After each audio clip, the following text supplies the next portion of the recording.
Mr. Speaker, I rise today to highlight the dedicated work of the staff that I get to work with and who work for me. Mr. Speaker, I've served my community in the Bay Area as a city council member, a mayor, a county supervisor, a state assembly member, a state senator, and now as a member of the House of Representatives. In all of those years, one of the keys to our success and our engagement has been the dedicated public servants who have worked for me in all of those capacities. They are the people I want to talk about today. At community centers, healthcare clinics, schools, small businesses, town halls, and more, our staff and I encountered tens of thousands of Californians. At these stops, I heard from families across California 10 about the urgent need to lower the cost of living, make everyday essentials more affordable. We heard from healthcare providers and patients about the looming harm of cuts from the big ugly bill to Medicaid, called Medi-Cal in California, and the Affordable Care Act. We heard from students and teachers about the growing need for federal support for education and specifically for special education. We heard from seniors worried about threats to their Social Security and Medicare.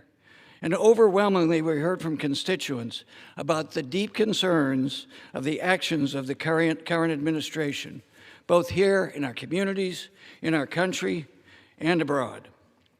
Day in and day out, our team and I answered phones and read constituent emails and letters.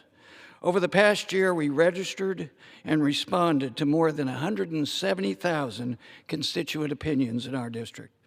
When constituents call our offices here in Washington, in Walnut Creek, California, and Antioch, California, they speak to real people. We answer the phone. Sometimes that person is even me, which has led to some interesting conversations.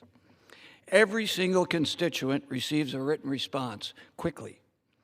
One of the statistics I am most proud of this year is that we hosted 23 town halls.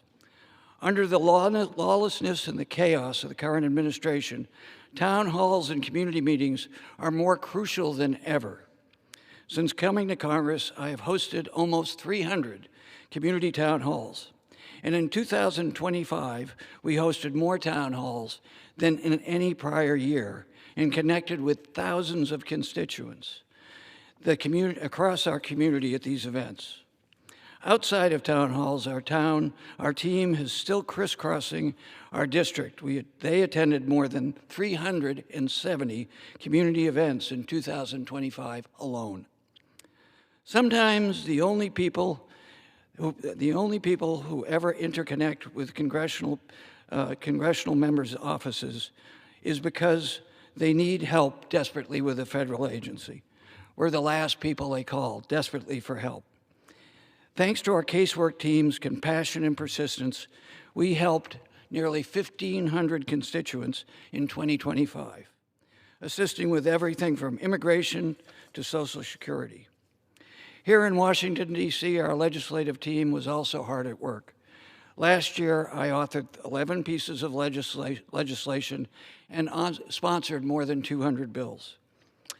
We used all the tools at our disposal to hold the administration accountable in sending a voice for our constituents from 3,000 miles away here to this chamber, sending dozens of oversight inquiries, joining amicus briefs, and more to protect our constituents. Mr. Speaker, Tip O'Neill famously once said, "All politics is local." I want to thank my staff for living that admonition from Speaker O'Neill. Altogether, I hope this work helps people back home see that this House, that Congress, even in the minority with this administration, can work hard for you. We look forward to continuing to serve you this coming year. Thank you, Mr. Speaker, and I yield back.